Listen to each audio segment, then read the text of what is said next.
La chronique du jour. La chronique du jour. Jérôme Carlos. Bonjour. Il y a 3 catégories d'hommes et de femmes.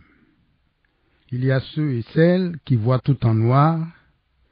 Il y a ceux et celles qui peignent tout en blanc.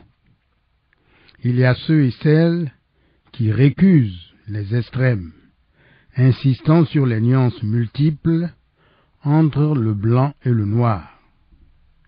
Les premiers pensent que le Bénin et les Béninois ne bougent pas, comme si le pays et ses habitants étaient figés dans un immobilisme cadavérique. Les seconds baignent dans un optimisme béat, tout étant pour le mieux, dans le meilleur des mondes. Les troisièmes montrent un sens aigu de la mesure et de l'équilibre, sensibles qu'ils sont aux différences. Nous nous rangeons quant à nous dans la 3e catégorie de Béninois. Le Bénin ne stagne pas, le Bénin ne fait pas du surplace, le Bénin change, les Béninois bougent. Pour dire que des progrès s'observent dans plus d'un secteur de la vie nationale. Mais il faut être dans une certaine disposition d'esprit pour le voir, pour en établir le constat formel. Les penseurs positifs disent « il faut y croire, il faut le croire pour le voir ». Voici quelques faits qui fondent nos certitudes. Dans le Bénin de 2023, la femme béninoise a incontestablement conquis et acquis des droits. Celle de nos grands-mères, ces pionnières qui ont semé les premières graines d'un bel idéal, auraient pâli de bonheur. Un leadership féminin est en route. Rien ni personne ne peut l'arrêter.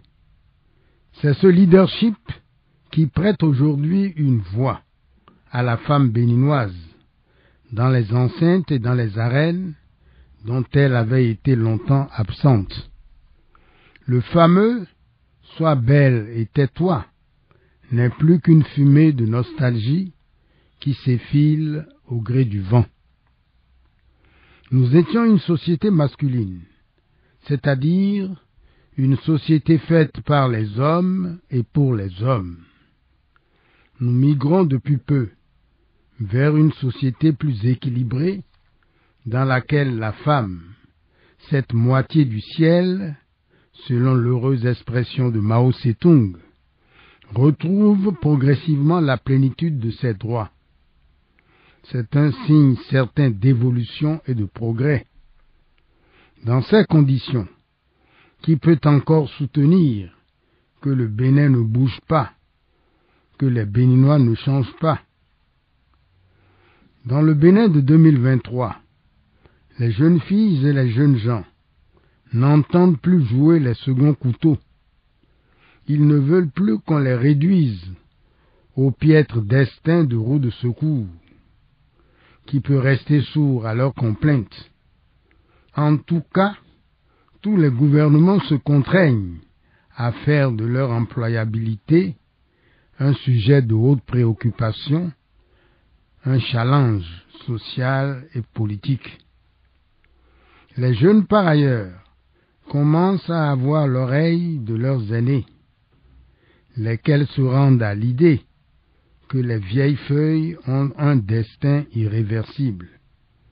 Tomber, laisser la place à de jeunes pousses. Cela participe d'une loi de la nature. Tous les partis politiques qui viennent de prendre part aux dernières élections législatives ont fait de la visibilité et de la représentativité des jeunes l'un des thèmes majeurs de leur campagne. Nous avons besoin d'un apport de sang neuf, sans tomber toutefois dans l'absurde guéguerre des anciens et des modernes. La solidarité intergénérationnelle est à tenir pour une règle d'or. La sagesse des nations l'a ainsi prescrite. Si jeunesse savait, si vieillesse pouvait. Dans le Bénin de 2023, Aucun citoyen en situation de handicap ne sera laissé pour compte, abandonné au bord de la route.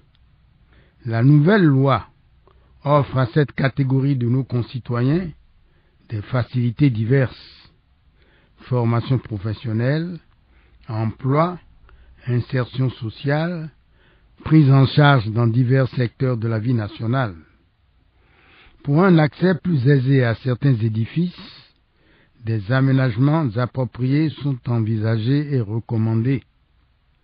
Le tout au nom d'une inclusion sociale appelée à s'imposer comme la règle, la norme. Pour ceux qui en doutent encore, le Bénin bouge, les Béninois changent. La vérité a les couleurs de l'évidence. Il n'est pire aveugle que celui qui ne veut pas voir. Il n'est pire sourd que celui qui ne veut pas entendre. Merci pour l'attention et à jeudi prochain. C'était la chronique du jour. Retrouvez la chronique sur www.capfm.com.